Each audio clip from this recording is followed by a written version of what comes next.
ವೀಕ್ಷಕರು ಅತನಿ ಇವರ ನೇತೃತ್ವದಲ್ಲಿ ನೆರವೇರ್ತಾ ಇದೆ. 77ನೇ ಗಣರಾಜ್ಯೋತ್ಸವದ ಈ ಶುಭ ಸಂದರ್ಭದಲ್ಲಿ ಈಗ ತಾನೇ ಪಥಸಂಚಲನದ ಎಲ್ಲ ಮಾರ್ಗಗಳನ್ನು ವೀಕ್ಷಣೆ ಮಾಡಲಿಕ್ಕೆ ನಿಮ್ಮೆಲ್ಲರ ಅತನಿ ಮತಕ್ಷೇತ್ರದ ತಾವೆಲ್ಲರೂ ಜೋರಾಗಿ ಚಪ್ಪಾಳೆ ತಟ್ಟುವುದರ ಮೂಲಕ ಬಾಬಾ ಸಾಹೇಬ್ ಅಂಬೇಡ್ಕರ್ ಅವರಿಗೆ, ಮಹಾತ್ಮ ಗಾಂಧೀಜಿ ಅವರಿಗೆ 77ನೇ ಗಣರಾಜ್ಯೋತ್ಸವಕ್ಕೆ ಈಗ ಅನೇಕ ಅಭಿವೃದ್ಧಿ ಕೆಲಸಗಳನ್ನ ನಾವು ಮಾಡ್ತಾ ಇದ್ದೀವಿ. ವಿಶೇಷವಾಗಿ ಅತನಿ ಪಟ್ಟಣಕ್ಕೆ ಬಹುದಿನಗಳ ಬೇಡಿಕೆಯಾಗಿ ದಿನದ 24 ಗಂಟೆಗಳ ಕಾಲ ಕುಡಿಯ ನೀರಿನ ಬಳಕೆ ಆಗಬೇಕು ಅಂತ ಹೇಳಿ ಈಗಾಗಲೇ ಸುಮಾರು 130 ಕೋಟಿ ರೂಪಾಯಿದಲ್ಲಿ ಕಾಮಗಾರಿ ಪ್ರಾರಂಭ ಆಗಿದೆ. ಇನ್ನು 8 ತಿಂಗಳಲ್ಲಿ ಆ ಕಾಮಗಾರಿಯನ್ನು ಮುಗಿಸಿ ಅತನಿ ಪಟ್ಟಣದಲ್ಲಿರ್ತಕ್ಕಂಥ ಪ್ರತಿಯೊಂದು ಮನೆಗಳಿಗೆ ದಿನದ 24 ಗಂಟೆಗಳ ಕಾಲ ನೀರು ಕೊಡುವಂತ ಕೆಲಸವನ್ನ ನಾವು ಮಾಡ್ತೀವಿ ಅಂತಕ್ಕಂಥ ಮಾತನ್ನ ಈ ಸಂದರ್ಭದಲ್ಲಿ ನಾನು ಹೇಳಲಿಕ್ಕೆ ಬಯಸ್ತೇನೆ. ಅತನಿ ತಾಲೂಕಾ ನಾನ್ ಅಸಿಸ್ಟೆಂಟ್ ಅಣೆಪಟ್ಟಿಯಿಂದ ತೆಗೆಯಲು ಈಗಾಗಲೇ ನಾವು ಪ್ರಸ್ತಾವನೆಯನ್ನು ಕಳಿಸಿಕೊಟ್ಟಿದ್ದೀವಿ. ಪ್ರೊಫೆಸರ್ ಗೋವಿಂದರಾವ್ ಅವರ ಅಧ್ಯಕ್ಷತೆಯಲ್ಲಿ ರಚನೆಯಾಗಿರ್ತಕ್ಕಂಥ ಏನು ಸಮಿತಿ ಇದೆ, ಆ ಸಮಿತಿ ಮುಂದೆ ಏನು ಹಿಂದೆ ನಂಜುಂಡಪ್ಪ ವರದಿಯನ್ನು ಕೊಟ್ಟಿದ್ರು, ಆ ವರದಿ ಅನುಗುಣವಾಗಿ ಏನು ನಮ್ಮ ತಾಲೂಕಾ ಹಿಂದುಳಿದಿರ್ತಕ್ಕಂಥ ಪ್ರದೇಶ ಅಂತ ಹೇಳಿ ನಾವು ಅಭಿವೃದ್ಧಿಯನ್ನು ಮಾಡ್ತಾ ಇದ್ದೀವಿ. ಇನ್ನು ಹೆಚ್ಚಿನ ಅಭಿವೃದ್ಧಿ ಆಗಬೇಕು ಅಂತಕ್ಕಂಥ ವಿಚಾರ ಇಟ್ಕೊಂಡು ನಾವು ಗೋವಿಂದರಾವ್ ಸಮಿತಿ ಮುಂದೆ ನಮ್ಮ ಅನೇಕ ಬೇಡಿಕೆಗಳನ್ನ ಪ್ರಸ್ತಾವನೆಗಳನ್ನ ನಾವು ಸಲ್ಲಿಸಿದ್ದೀವಿ.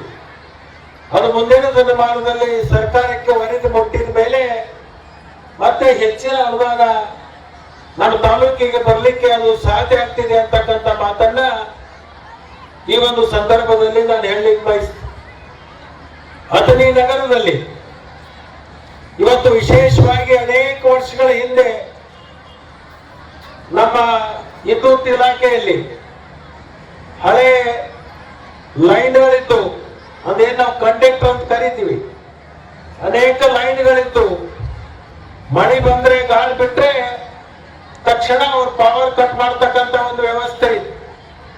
ಅದನ್ನ ಮಾರ್ಪಾಡು ಮಾಡಿ ಸುಮಾರು 50 ಕೋಟಿ ರೂಪಾಯಿದಲ್ಲಿ ಅಂಡರ್ ಗ್ರೌಂಡ್ ಕೇಬಲ್ ಹಾಕೋದ್ರ ಮುಖಾಂತರ ಅತನಿ ಪಟ್ಟಣವನ್ನ ವಿದ್ಯುತ್ ತಂತಿ ಮುಕ್ತ ಪಟ್ಟಣವನ್ನ ಮಾಡ್ತಕ್ಕಂಥದ್ದನ್ನ ನಾವು ಕ್ರಮವನ್ನು ತಗೊಂಡಿದ್ದೀವಿ. ಮುಂದಿನ ದಿನಮಾನದಲ್ಲಿ ಅತನಿ ಪಟ್ಟಣದಲ್ಲಿ ಯಾವುದೇ ವಿದ್ಯುತ್ ತಂತಿ ಕಾಣೋದಿಲ್ಲ ಅಂತಕ್ಕಂಥ ಮಾತನ್ನ ಈ ಸಂದರ್ಭದಲ್ಲಿ ನಾನು ಹೇಳಲಿಕ್ಕೆ ಬಯಸ್ತೇನೆ. ಅದಕ್ಕೆ ನಾನು ಇಂಧನ ಇಲಾಖೆಯ ಸಚಿವರಿಗೆ ಅಭಿನಂದನೆಗಳನ್ನ ಈ ಸಂದರ್ಭದಲ್ಲಿ ಹೇಳಬೇಕಾಗ್ತದೆ.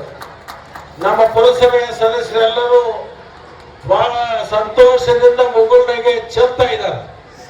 ಯಾಕಂತಂದ್ರೆ ಹೆಚ್ಚು ಅಭಿವೃದ್ಧಿ ಪಟ್ಟಣಕ್ಕೆ ಇವತ್ತು ನಾವು ಒತ್ತು ಕೊಟ್ಟಿರ್ತಕ್ಕಂಥದ್ದು ಅವರೆಲ್ಲರ ಸಹಕಾರದಿಂದ ಅಧ್ಯಕ್ಷ ಉಪಾಧ್ಯಕ್ಷರ ಮೊದಲು ಮಾಡಿಕೊಂಡು ಈ ಕೂತಿರ್ತಕ್ಕಂಥವ್ರೆಲ್ಲರ ಸಹಕಾರ ಮತ್ತು ಸಹಾಯವನ್ನು ಪಡ್ಕೊಂಡು ನಾನು ಒಬ್ಬ ಪ್ರಾಮಾಣಿಕ ಪೋಸ್ಟ್ಮನ್ಗಿರಿ ಕೆಲಸವನ್ನ ನಾನು ಮಾಡ್ತಾ ಇದ್ದೀನಿ.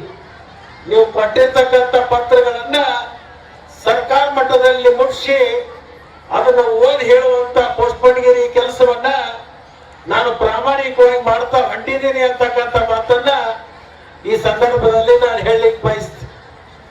ಅದರ ಜೊತೆಗೆ ಇವತ್ತು ಸುಮಾರು 10 ಕೋಟಿಯಲ್ಲಿ ಏನು ಬೇರೆ ಬೇರೆ ಇಲಾಖೆ ಪಟ್ಟಣ ಅಭಿವೃದ್ಧಿಗೋಸ್ಕರ ಪ್ರಸ್ತಾವನೆಯನ್ನು ಕಳಿಸಿದ್ದೀನಿ.